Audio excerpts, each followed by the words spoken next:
We are sailors, our lives depend on quality to the highest possible standard, and I want to see Made in America stamped on it. I want to see Made in Britain, Made in Europe, Made in Australia, Made in Canada. I want us to support local industry because it's a circular economy.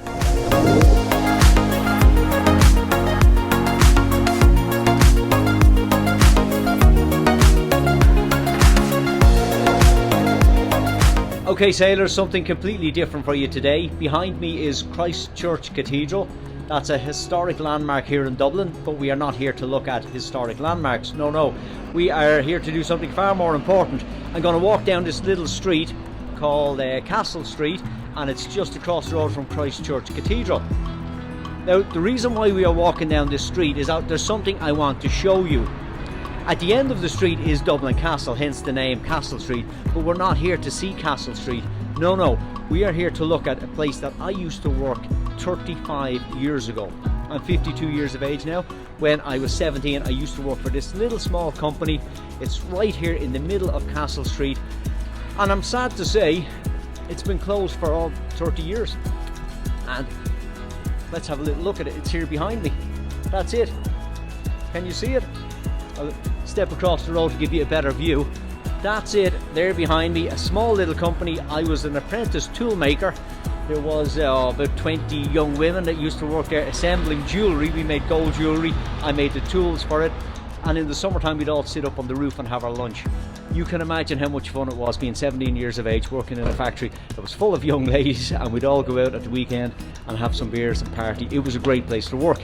The money was absolutely terrible, but the owner of the business gave me two very important things which I kept with me for the rest of my life, and I've had a good career in precision engineering ever since. He gave me a reference that opened many doors for me, and he gave me some advice. And the advice he gave me was to become the best at what you can be in whatever field you're working.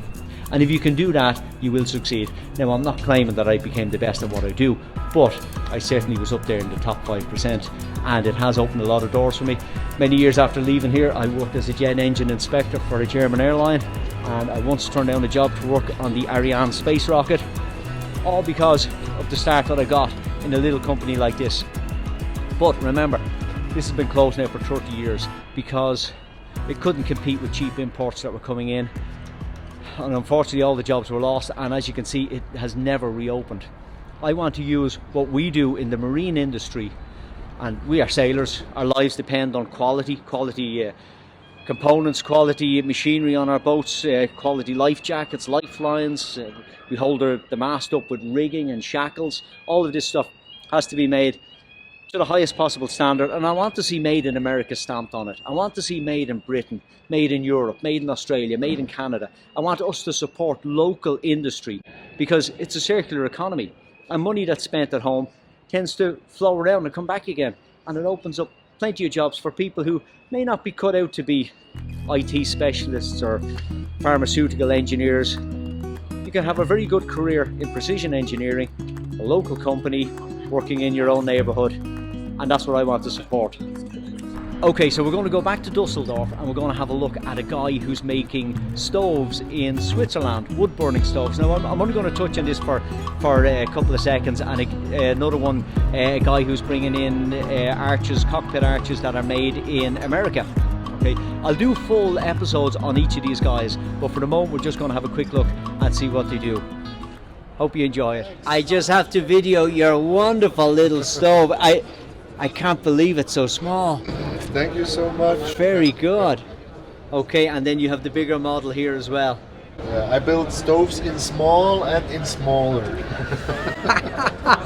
This one is especially built for boats? Exactly, this is our newest product, the stainless steel version. We call it the Ocean Edition. To upsize. So, and tell me a little about the life expectancy of aluminium at sea. Any issues? No issues at all. So okay. This is the aluminium itself is made in Texas at a facility which makes the most high-grade aluminium for seawater. Okay. And it's actually anodized. It's clear anodized. Okay.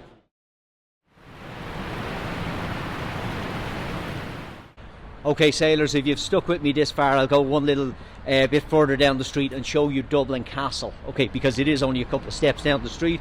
I don't know whether you've ever been to Dublin or whether you're ever planning to come to Dublin. If you do me a favour, go see Christchurch Cathedral, stop at the Egan's. That was a little factory I used to work in. Hopefully by the time you get there it'll be open again, doing something else. Bear in mind it's been closed for 30 years, so I'm not expecting anything to happen very soon. But here we are, we're walking down to the end of the street and we are going to see Dublin Castle at the end of the street. Okay. Oh, it's cold here today in Dublin. It's a Monday, grey sky, still plenty of tourists around, but it is cold. It's February, middle of February. So here we are, Dublin Castle, here behind me. And you see, that was only a couple of steps down the road from Christchurch Cathedral, and we're here in Dublin Castle. So you can walk around Dublin. If you ever do get over here, you can walk around and see loads of landmarks in Dublin. But here we are, Dublin Castle. Here we go. What do you think of that? It was only a couple of, 30 seconds up the road. It's great. Listen, stay in the loop. I'm going to be reviewing a lot of equipment and yachts, and I'm really focused on industry that bases itself in America, in Europe, Canada, Australia.